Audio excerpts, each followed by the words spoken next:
नमस्कार दोस्तों, success vista classes channel पर बहुत बहुत स्वागत है। दोस्तों जैसा देख रहे हैं आप 24 अगस्त का पेपर हमारे पास आ चुका है। दोस्तों जो 24 अगस्त को पहली शिफ्ट का पेपर था यूपी पुलिस कांस्टेबल का, वो हमारे पास आ चुका है। आइए सॉल्यूशन करते हैं। सबसे पहले देखते हैं जीके जीएस को, देखते हैं जीके जीएस में कौन कौन से क्वेश्चन पूछे गए। तो आइए, सबसे पहला क्वेश्चन है ट्रोजन वायरस। अभी ये रिसेंटली चर्चा में भी रहा, कई सोलर विंड्स ओरियन प्लेटफॉर्मों पर डाला गया था। तो दोस्तों ये जो है सनबर्स्ट, इसका सनबर्स्ट सोलर, इसका नाम है सनबर्स्ट जो ट्रोजन वायरस है। तो ये पूरा होगा सनबर्स्ट ट्रोजन वायरस, इसका सी ऑप्शन करेक्ट था। दूसरा क्वेश्चन था पृथ्वी के प्रथम सुपर कॉन्टिनेंट। आप देखेंगे पृथ्वी का सुपर कॉन्टिनेंट कहने का मतलब है जो पैंथालासा सागर था, महासागर, उसके ऊपर एक जो वर्तमान पृथ्वी के 7 महाद्वीप आप देख रहे हैं, वो 7 महाद्वीप जिस सुपर महाद्वीप से मिलके बने हैं, जिसे सुपर कॉन्टिनेंट के नाम से जाना जाता है, उसी को कहते हैं पेंजिया ही ये विभिन्न पार्टों में आंतरिक बल के वजह से इसमें टूट फूट शुरू होती है और ये वर्तमान स्वरूप में जो आप महाद्वीप बने देखते हैं, इसी पेंजिया के द्वारा ही इन महाद्वीपों का निर्माण हुआ। तो दोस्तों याद रखिए पेंजिया। और जो पैंथालासा है, पैंथालासा वो महासागर है जिसमें ये पैंथिया सुपर कॉन्टिनेंट तैर रहा था। अब अगला क्वेश्चन है कौन सा संगठन दुनिया के सबसे गरीब विकासशील देशों को ऋण और अनुदान प्रदान करता है? तो दोस्तों ये विश्व बैंक जो है, विश्व बैंक अनुदान प्रदान करता है। वेदों में मानव अधिकार को निम्नलिखित अवधारणा से दर्शाया गया है। तो वेदों में इसको समानता, इक्वेलिटी के नाम से दर्शाया गया है। अगला क्वेश्चन है हर वर्ष किस दिन विश्व कला दिवस? दोस्तों विश्व कला दिवस जो है ये 15 अप्रैल को मनाया जाता है। भारतीय संविधान का अनुच्छेद 352 जो आपातकाल से संबंधित प्रावधान किए गए हैं भारत के संविधान में, आप उनको याद रखिए। जो 18वां हमारा भारत का संविधान है, भारत के संविधान के 18वें भाग में आपातकाल से संबंधित पूरे प्रावधान है, जिसमें 3 अनुच्छेद बहुत महत्वपूर्ण है। 352 जिसमें राष्ट्रीय आपात की बात की गई है, इसके बाद आप देखेंगे 356 जिसमें राष्ट्रपति शासन की बात की गई है, और 360 जो है जो वित्तीय आपात की बात करता है। तो दोस्तों ये 3 प्रकार के आपातकाल भारत में वर्णन किए गए हैं। तो याद रखिए भारत के संविधान में 352 में जो है, आप इसका ऑप्शन जो करेक्ट हो जाएगा ये राष्ट्रीय आपातकाल की उद्घोषणा से संबंधित है, ऑप्शन डी। अगला क्वेश्चन है, आइए दोस्तों अगला क्वेश्चन देखते हैं। अगला क्वेश्चन है महिलाओं और SC/ST समुदायों में उद्यमिता को बढ़ावा देने के लिए भारत सरकार के द्वारा कौन सा कार्यक्रम शुरू किया गया? तो दोस्तों हमने आपको बताया था कि जो महिलाओं और SC/ST समुदायों में उद्यमिता को बढ़ावा देने के लिए हमने इसको डिटेल में भी आपको बताया था। जो स्टैंड अप इंडिया है, स्टैंड अप इंडिया प्रोग्राम की शुरुआत की गई थी। हमने अपनी क्लास में इन चारों के चारों प्रोग्राम्स को डिटेल में बताया हुआ है। तो दोस्तों देखते हैं क्वेश्चन नंबर 8। विजयनगर साम्राज्य की स्थापना 1336 ईस्वी में 2 भाई थे। 1336 ईस्वी में हरिहर प्रथम और बुक्का प्रथम, इनके द्वारा ये विजयनगर साम्राज्य की स्थापना की जाती है। अब देखते हैं अगला क्वेश्चन, देखते हैं मेगा शहर वे शहर होते हैं जिनकी जनसंख्या, दोस्तों इकोनॉमिक्स में जब हम आपको पॉपुलेशन पढ़ा रहे थे तब हमने मेगा सिटी डिटेल में कराया हुआ है। तो याद रखिए जो 10 मिलियन से ज़्यादा जिनकी पॉपुलेशन होती है उन्हीं को कहते हैं मेगा सिटी। आइए दोस्तों ये क्वेश्चन देखते हैं, किस भारतीय योजना का उद्देश्य असंगठित क्षेत्रों के श्रमिकों को 60 वर्ष की आयु के बाद न्यूनतम 3000 रुपए प्रति माह पेंशन प्रदान करना है? तो दोस्तों हमने आपको ये योजना भी डिटेल में पढ़ाई थी। प्रधानमंत्री श्रम योगी मानधन योजना जो है, इसके द्वारा ऐसा किया जाता है। अब ये क्वेश्चन देखिए, क्वेश्चन नंबर 11। क्वेश्चन नंबर 11 है द क्रॉनिकल्स ऑफ नॉर्निया, जो एक श्रृंखला है, इस पे दोस्तों टीवी सीरीज भी बनी हुई है, आपने देखी हो, जिसमें आप देखेंगे C.S. लुइस के द्वारा ये लिखी गई है। इसी के आधार पर ये द क्रॉनिकल ऑफ नॉर्निया जो है बनाया गया। अगला क्वेश्चन है जन्म या अप्रवासन के माध्यम से जनसंख्या में प्रवेश करने वाले लोगों की संख्या, उत्प्रवास या मृत्यु से इसे छोड़ने वाले लोगों की संख्या बराबर होने की स्थिति क्या कहलाती है? तो दोस्तों इस पूरी कहानी का मतलब केवल इतना है, अगर आप देखें जन्म दर और मृत्यु दर जब दोनों समान होती हैं, बराबर होती हैं, तो इस स्थिति को शून्य जनसंख्या वृद्धि कहा जाता है, शून्य जनसंख्या वृद्धि। अगला क्वेश्चन है भारतीय तकनीकी और आर्थिक सहयोग ITEC कार्यक्रम का उद्देश्य क्या है? दोस्तों ये सिल्क से संबंधित आपने देखा होगा, वाणिज्य एवं जो उद्योग मंत्रालय है उसके अंतर्गत एक हमारा सिल्क डिपार्टमेंट है, रेशम डिपार्टमेंट है, तो उससे उसी से संबंधित है ये आईटेक।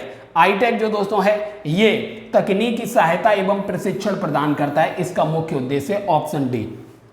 अगला क्वेश्चन है भारत के जीएसटी मॉडल में संरचनाओं की संख्या कितनी है?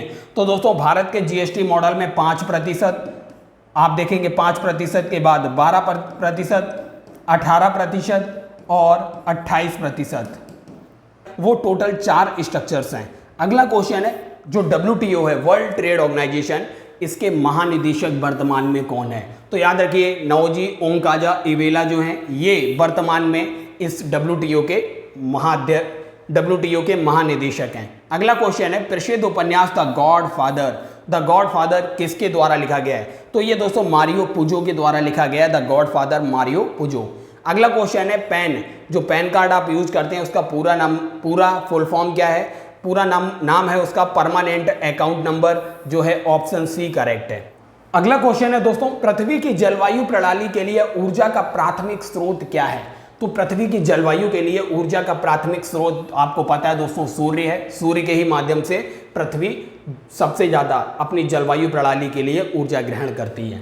तो दोस्तों अगला क्वेश्चन है भारत में वित्तीय आपातकाल की घोषणा करने का अधिकार किसको है? हम आपको बता चुके हैं संविधान का जो भाग 360 है, इसके तहत राष्ट्रपति जो है, भारत का राष्ट्रपति वित्तीय आपातकाल की घोषणा करता है। क्वेश्चन नंबर 20 है फेसबुक ग्राहक सबसे अधिक महत्वपूर्ण सोशल मीडिया मार्केटिंग टूल में से के माध्यम से विशेष ऑफर ऑन डिमांड प्रमोशन के बारे में पता लगा सकते हैं। तो दोस्तों आपने फेसबुक चलाते होंगे तो पोस्ट प्लानर आपको ऑप्शन मिलता होगा। तो अगर आप मार्केटिंग से रिलेटेड फेसबुक यूज करते हैं तब आपको इसके बारे में पता होगा, पोस्ट प्लानर। अगला क्वेश्चन है क्वेश्चन नंबर 21, निम्नलिखित में से कौन सी बांग्लादेश की राजधानी है? बांग्लादेश में दोस्तों अभी उत्पात मचा हुआ है, वहां का तख्ता पलट हुआ, इस वजह से ये क्वेश्चन आना स्वाभाविक था। ढाका जो है इसके वर्तमान राजधानी है बांग्लादेश की। क्वेश्चन नंबर 22, हर वर्ष किस दिन अंतर्राष्ट्रीय निशस्त्रीकरण एवं अपसार जागरूकता दिवस के रूप में मनाया जाता है? दोस्तों हमने इंपॉर्टेंट डेज जब आपको लिखाए तब हमने आपको ये 5 मार्च भी लिखाया था, जो अंतर्राष्ट्रीय निशस्त्रीकरण एवं अप्रसार जागरूकता दिवस के रूप में मनाया जाता है। आइए दोस्तों अगला क्वेश्चन है हाल ही में किस भारतीय हवाई अड्डे को यूनेस्को के 2023 के प्रिक्स ब्रसेल्स में मान्यता मिली है? तो दोस्तों याद रखिए जो केम्पेगौड़ा अंतर्राष्ट्रीय हवाई अड्डा है ये बेंगलोर में है, बेंगलोर का हवाई अड्डा है, इसको यूनेस्को के द्वारा प्रिक्स ब्रसेल्स में मान्यता दी गई है। और दोस्तों ये देखते हैं अगला क्वेश्चन है question number 24, human rights and inhuman wrongs, ये पुस्तक किसके द्वारा लिखी गई? दोस्तों अभी रिसेंटली ये चर्चा में थी, VR कृष्ण अय्यर के द्वारा ये पुस्तक लिखी गई। VR कृष्ण अय्यर ने ये पुस्तक लिखी है। दोस्तों अगला क्वेश्चन है कौन सा अंतर्राष्ट्रीय समझौता ओजोन परत के क्षरण के लिए जिम्मेदार अनेक पदार्थों के उत्पादन के चरणबद्ध तरीके से समाप्त करने के लिए ओजोन परत का संरक्षण करने पर केंद्रित है? तो दोस्तों याद रखिए जो ये मॉन्ट्रियल प्रोटोकॉल होता है, मॉन्ट्रियल प्रोटोकॉल आप याद रखिए जो 16 सितंबर है, 16 सितंबर को ओजोन दिवस के रूप में इसीलिए मनाया जाता है क्योंकि ये मॉन्ट्रियल प्रोटोकॉल से संबंधित है और ये मॉन्ट्रियल प्रोटोकॉल ही है जो ओजोन संरक्षण से संबंधित है। क्वेश्चन अगला है दिल्ली का पहला सुल्तान कौन था? दोस्तों ये याद रखिए जो कुतुबुद्दीन ऐबक था, कुतुबुद्दीन ऐबक जब 1206 ईस्वी में जब गुलाम वंश की कमान संभालता है तो ये गुलाम वंश का शासन जो करता है वो लाहौर से करता है, ना कि दिल्ली से करता है। लेकिन यहाँ पूछा गया है दिल्ली का पहला सुल्तान जो था तो लाहौर से राजधानी दिल्ली लेकर आता है इल्तुतमिश, इसका ऑप्शन ए करेक्ट था। नाइट्रोजन की खोज किसके द्वारा की गई? दोस्तों याद रखिए डेनियल जो रदरफोर्ड हैं, डेनियल रदरफोर्ड के द्वारा नाइट्रोजन की खोज की गई। निम्नलिखित में से कौन सा जीएसटी का सामान्य पोर्टल है? तो दोस्तों www.gst.gov.in जो है ये जीएसटी का ऑफिशियल पोर्टल है। दोस्तों अगला क्वेश्चन है किस पर्वत को ब्लू माउंटेन के रूप में जाना जाता है? तो ब्लू माउंटेन जो है नीलगिरी पर्वत को जाना जाता है ब्लू माउंटेन के रूप में। अगला क्वेश्चन है व्यापार घाटे से क्या अभिप्राय है? दोस्तों व्यापार घाटा जो होता है जब कोई देश आयात ज्यादा करता है निर्यात कम करता है तो इस स्थिति को ही कहते हैं व्यापार घाटा। आयात अधिक होता है निर्यात कम होता है।